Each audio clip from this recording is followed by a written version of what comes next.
साथियों सलाम नमस्ते सत श्री अकाल और जय भीम जोहार।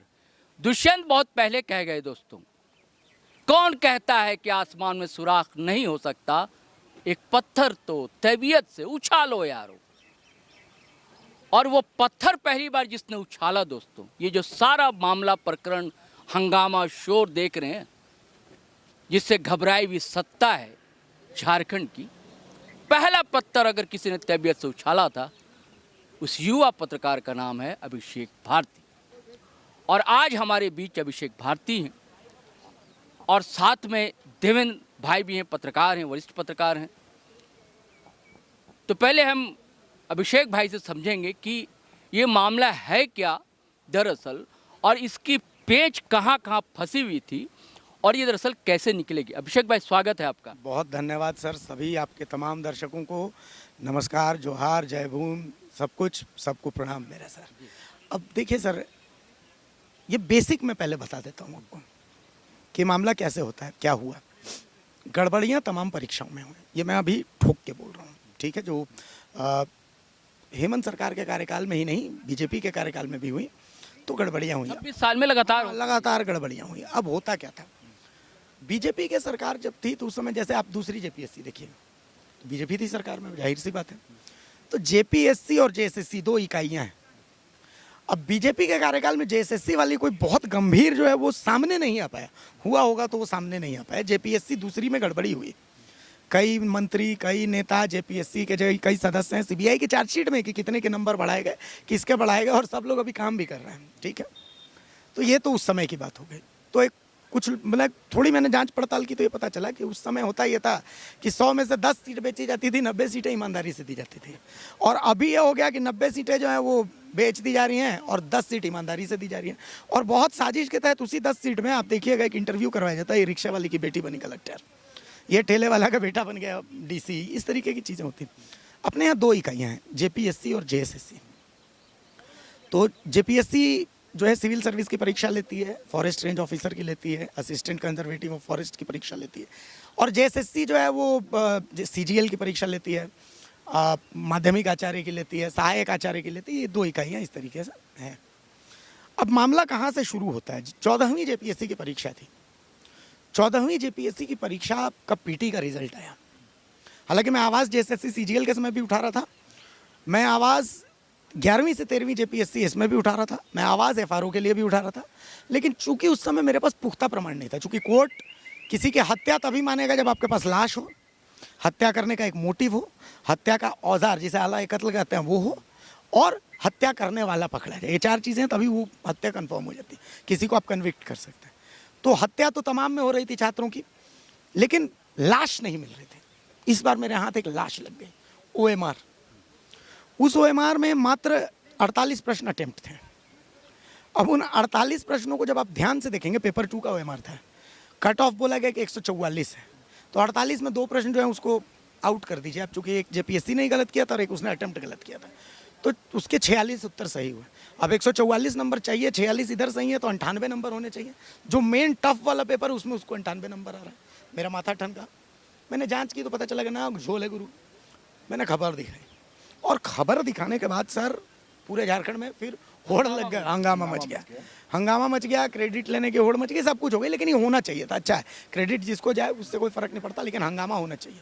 और तरह तरह की धमकियां मिली, सब कुछ मिला, नोटिस तक आ गया, सब कुछ आ गया। सीआईडी ने नोटिस दिया कि भाई आपके पास जो एमआर है वो दीजिए, और आपके पास कैसे आया ये बताइए, तमाम चीज़ें। तो ठीक है, हमने वो बता दिया, वो सारी चीज़ें बताई। खैर वो ठीक है, जाँच का हिस्सा होगा, हम देते हैं। कुछ एक अनाम कॉल आया, अनाम कॉल वाले ने बोला कि सर मैं एक मतलब शूटर हूँ, सिंटू नाम है। हाँ, गमती नहीं, देखिए प्यार देखिए।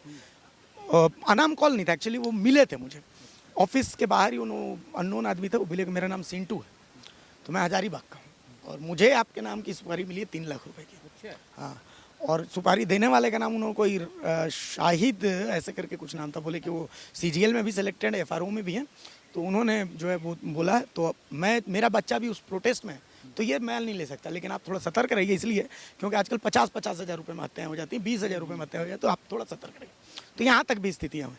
हर दिन दूसरे दिन मेरे पास कॉल्स आते हैं कि सर आपको आज उठा लिया जाएगा, कल उठा लिया जाएगा, तमाम चीज़ें। लेकिन हम ये चीज़ें कर रहे हैं। दर्ज नहीं करवाया आपने?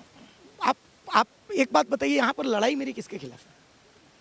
सिस्टम के, सिस्टम, सत्ता नहीं सर, सत्ता ने। हाँ, मैं यहाँ आपके कैमरे पर बोल रहा हूँ कि मैं नरेंद्र मोदी का भी फैन हूँ, मैं हेमंत सोरेन का भी फैन हूँ। इसलिए फैन है कि जनता ने चुना है ना उनको, हमने और आपने वोट दे करके चुना। मैं उनके उनसे लोकतंत्र में सवाल उठा सकते हैं, क्यों नहीं उठाएंगे? सवाल तो मैं दोनों से करूंगा ना, चाहे मोदी गलत करे चाहे हेमंत गलत करे, सवाल दोनों से करूंगा, लेकिन मेरी लड़ाई सिस्टम से है। तो फिर उसी सिस्टम के सामने जा करके मैं अपनी सुरक्षा की गुहार लगाऊंगा, तो आपको लगता है कि सुरक्षा होगी? तो मैं झारखंडी आदमी हूँ, लड़ना हमारे खतियान में है, तो इसीलिए उसका दिक्कत है। अब जेएसएससी को भी समझिए, ये 2 इकाइयाँ हैं, जेपीएससी जेएसएससी। जेएसएससी की सीजीएल की बहुत सारी परीक्षाएं, मैं सीजीएल से शुरू कर रहा हूँ। सीजीएल की परीक्षा हुई, अब आप समझिए जेपीएससी में जो प्रमुख शख्स पकड़ा गया है, कॉमन सेंस की मैं बात कर रहा हूँ, प्रमुख शख्स पकड़ा गया, उसका नाम क्या है? अभय तिवारी उर्फ मनोज तिवारी। क्यों? टीडीपीएल एजेंसी के थ्रू उसने परीक्षा में गड़बड़ी की। मनोज तिवारी और अभय तिवारी सेलेक्ट किस में हुआ?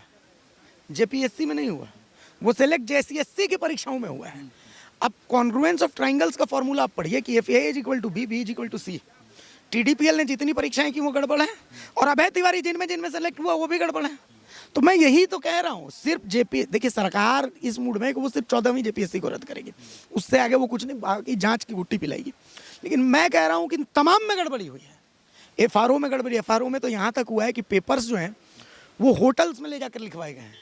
आपको मैं एक और बात बताऊं जो आपको शायद नहीं पता होगा, उत्पाद सिपाही की परीक्षा थी सर।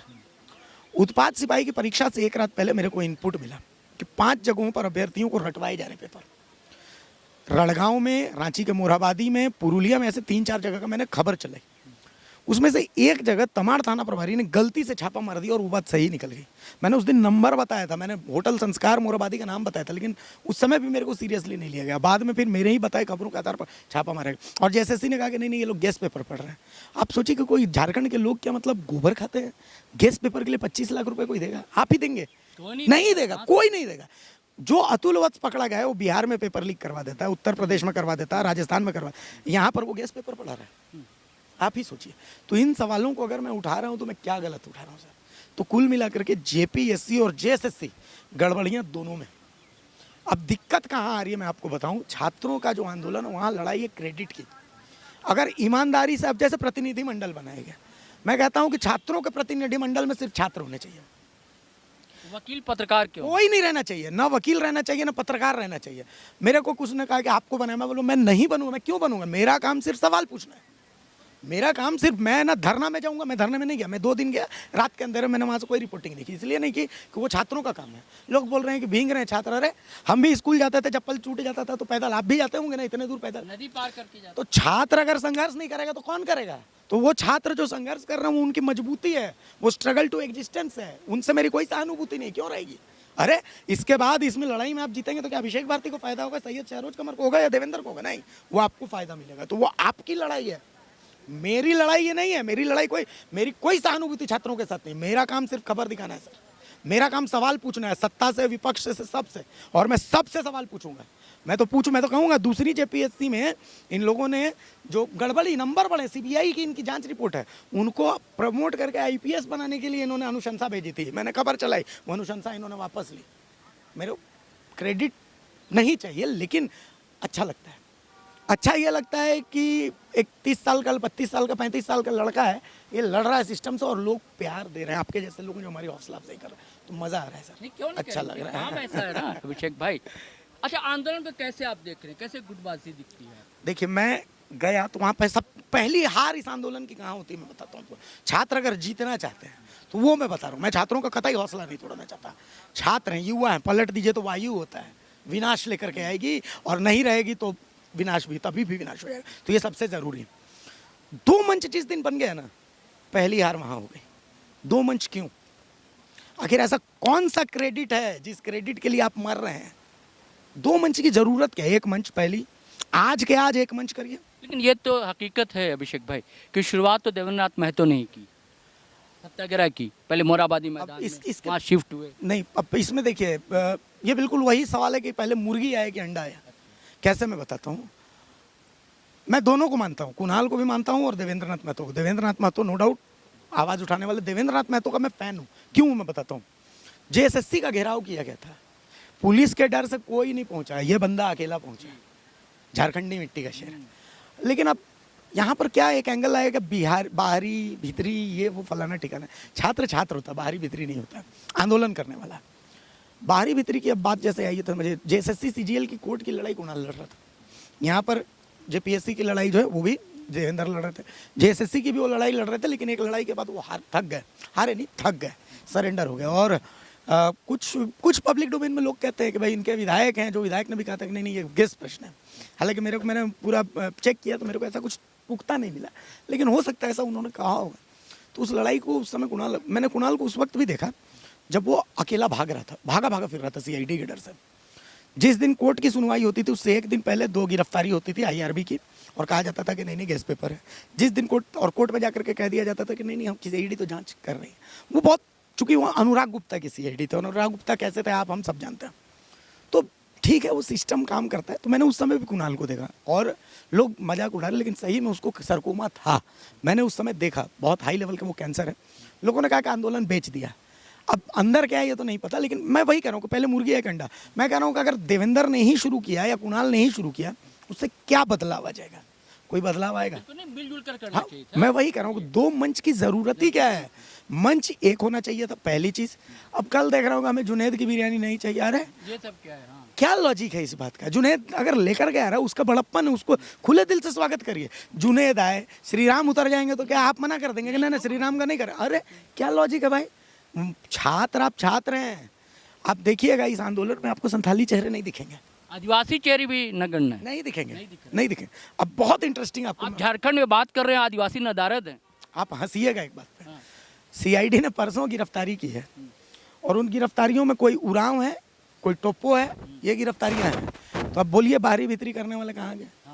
मधु कोड़ा जो घोटाला हो तो कौन थे? बाहरी थे, भीतरी थे।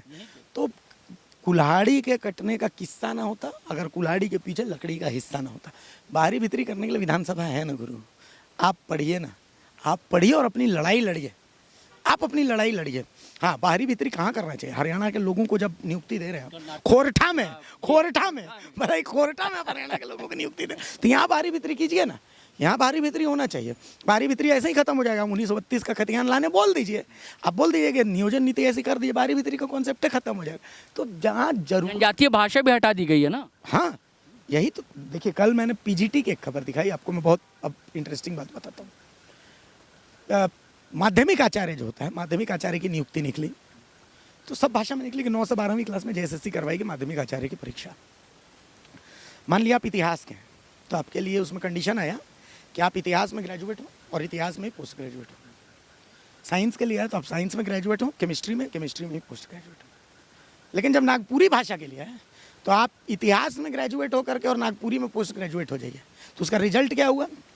राधा गोविंद यूनिवर्सिटी के 11 में से 8 को सिलेक्ट हो जाते हैं नागपुरी या खोरठा वाले, एक ही जगह से। एक कोचिंग है, उसका मैं नाम बताऊंगा, मेरे पास उसकी लिस्ट है, 6 को उसी कोचिंग से सिलेक्ट हो जाते हैं। तो ये किसी खास को फायदा पहुंचाने के लिए नहीं बनाया गया, आप ही सोचिए, बनाया गया ना। ये सेंस ऑफ जस्टिस कहता है कि यहाँ किसी खास को फायदा पहुंचेगा, कहीं से भी डिग्री खरीदी है। मैंने अभी 2-3 दिन पहले एक YBN यूनिवर्सिटी का बताया। आप सोचिए कि आज तक शिक्षा मंत्रालय झारखंड सरकार ने इस यूनिवर्सिटी के VC का जो पद है उसी को स्वीकृत नहीं किया। फिर भी ये यूनिवर्सिटी में 120 जो पद हैं डी फार्मा और बी फार्मा के हैं, आइए 2000 से 3000 डिग्री बांटती है हर साल। तो बताइए इसकी जाँच कौन करेगा सर? और इस पर कोई आवाज़ उठाइए तो लोग अगले दिन आके बोलते भैया बड़ा हिम्मत किया। अरे मैंने कोई एक्स्ट्रा ऑर्डिनरी काम नहीं किया, मैंने वही किया जो मेरे को करना चाहिए, बस वही कर रहा हूँ और कुछ नहीं कर रहा। पहले नहीं मिलता था खबर, जब मिला तो मैंने दिखा दिया, बस यही किया है मैंने। तो कुल मिला करके देखिए ऐसा कुछ भी नहीं है। बदलाव लाना है तो आपको, हमको, देवेंद्र भैया को, सब लोगों को एक मंच पर आना पड़ेगा। अच्छा, देवेंद्र जी से और आप दोनों से ये समझना चाह रहे हो, एक मिनट हमसे समझिएगा। आप इसी सबसे पहले तो जो लोग क्रेडिट लेने का प्रयास कर रहे हैं, ठीक है, आपका बड़ापन है, आप कह रहे हैं कि मुझे क्रेडिट नहीं चाहिए, पर क्रेडिट की होड़ तो लगी हुई है लोगों के बीच में। उन तमाम चीज़ों को जाने दीजिए। अब ये स्टूडेंट मूवमेंट कहाँ खड़ा है?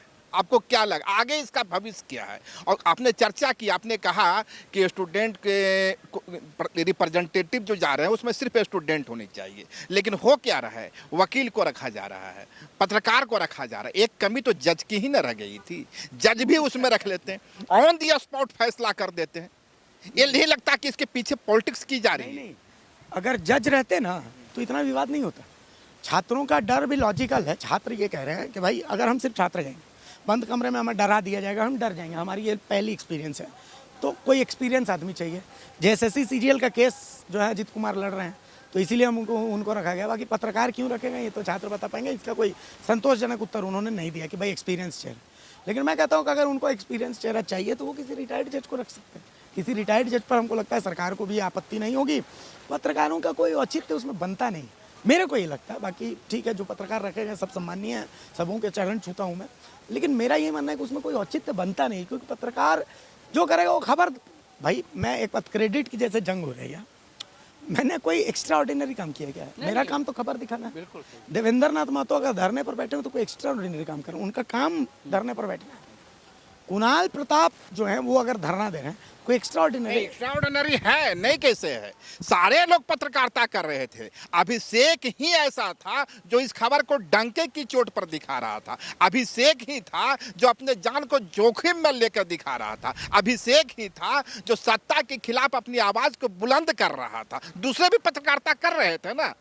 तो मुझे टीआरपी मिली ना उसकी। मैंने कोई छात्रों का भला करने के लिए दिखाया क्या सर?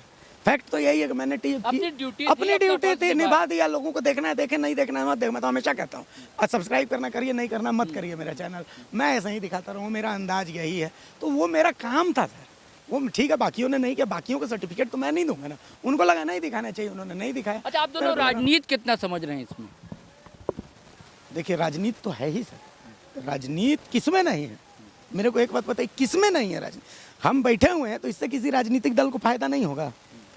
ठीक है, हम लोग डायरेक्टली एक बिटवीन द लाइन होता है अभिषेक भाई, एक मुखरता से होता है। यह मुखरता से राजनीति नहीं दिख रही है। मैं आपको बता रहा हूँ, राजनीति तो है ही, कैसे नहीं है? जिस दिन दो मंच बन गया उसी दिन राजनीति आ गई। भाई राजनीति नहीं रहती तो क्रेडिट की होड़ नहीं होती।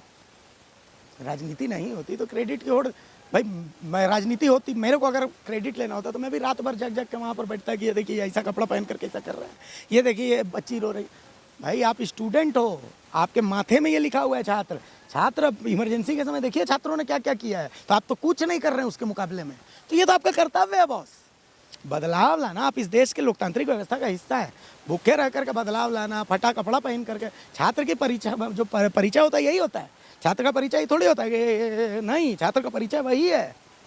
छात्र का परिचय वही। तो आप छात्र भी कोई एक्स्ट्रा, मैं कतई उसके फेवर में। ठीक है, मेरे चैनल वाले लोगों को लगा तो देवेंद्र जी से पूछा नहीं, राजनीति नहीं हो रही है, ठीक कह रहे हैं अभिषेक। राजनीति तो हर चीज़ में होती है।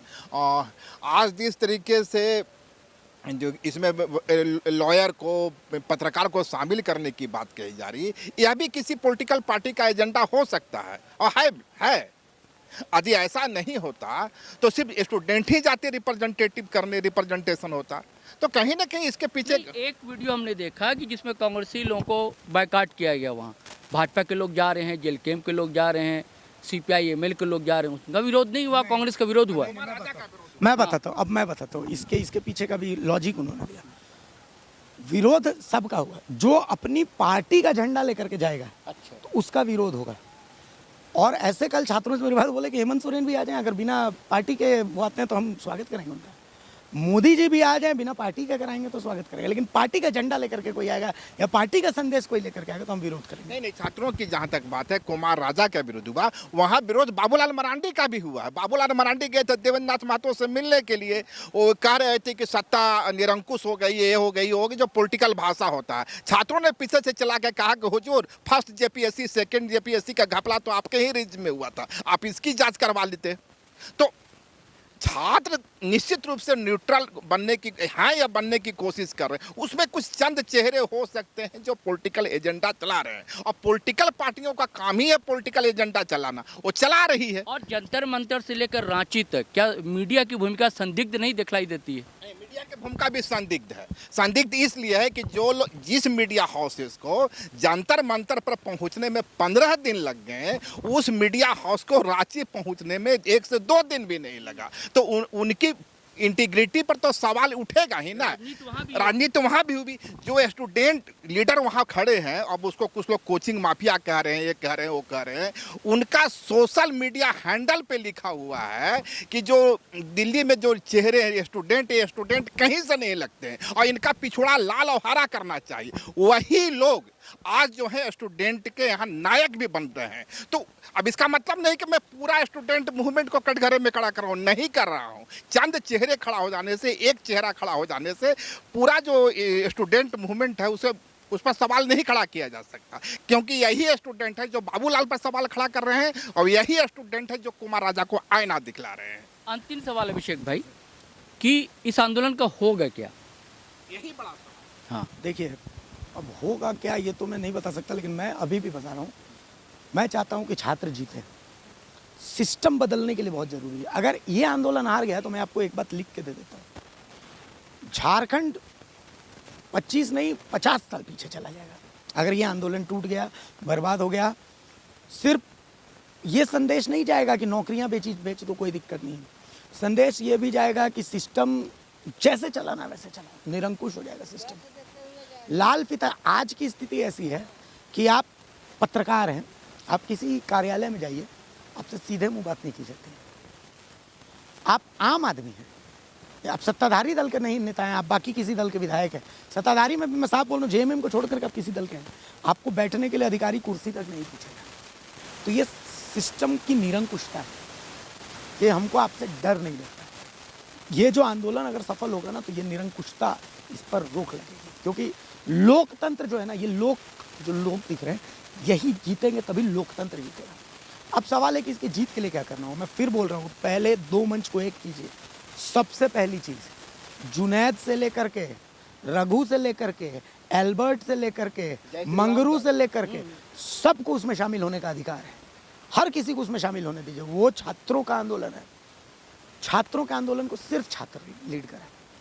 हाँ, आपको सुझाव चाहिए, आप ओपन मंच में सुझाव। सरकार को भी लगता है कि भाई अगर वो बात करना चाहती है ठीक है, अगर महाधिवक्ता उनको नहीं चाहिए, नहीं भाई मतलब अजीत कुमार वो नहीं, सिर्फ छात्र, पब्लिक डोमेन में बात कीजिए, उसका लाइव प्रसारण कीजिए ना, क्या बातचीत हो रही है। आप भी लाइव प्रसारण कीजिए, पूरा देश देखे ना, आपके अंदर कौन सा डर है।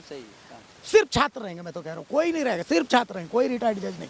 और आप पब्लिक डोमेन में उस बात को लाइव टेलीकास्ट कीजिए, सब लोग सुने कि क्या बातचीत हो रही है हिम्मत आप में हिम्मत है। आप बीजेपी छोड़िए, हम कहते हैं कि बीजेपी को हम हंसी, आज 20 साल हम उसको नहीं लाएंगे सत्ता में, छात्र यही छात्र अगले 20 साल ये वोट देंगे नहीं सिस्टम सुधार पत्रकार साथियों ने कि फिर मैं दुष्यंत पर आता हूँ कि सूरत बदलनी चाहिए। जब तक सूरत नहीं बदलेगी, 25 साल का या 26 साल का या 30 साल का भी झारखंड हो जाए, तस्वीर धुंधली ही रहेगी। चलिए साथियों, आज्ञा दीजिए, इजाज़त दीजिए। दोनों पत्रकार भाइयों का बहुत बहुत शुक्रिया। आभार सर, बहुत आभार, आपने खींच दिया क्योंकि बड़ा काम किया था अभिषेक भारती भाई ने, तो ज़रूरी था कि बातचीत की जाए और अपने भी व्यूवर्स है उनसे। चलिए साथियों, फिर हम तो गुजारिश करते हैं, भाई नया हमारा चैनल है, बहुत ज़्यादा सब्सक्राइबर है नहीं, तो आप सब्सक्रिप्शन बढ़ा दीजिए।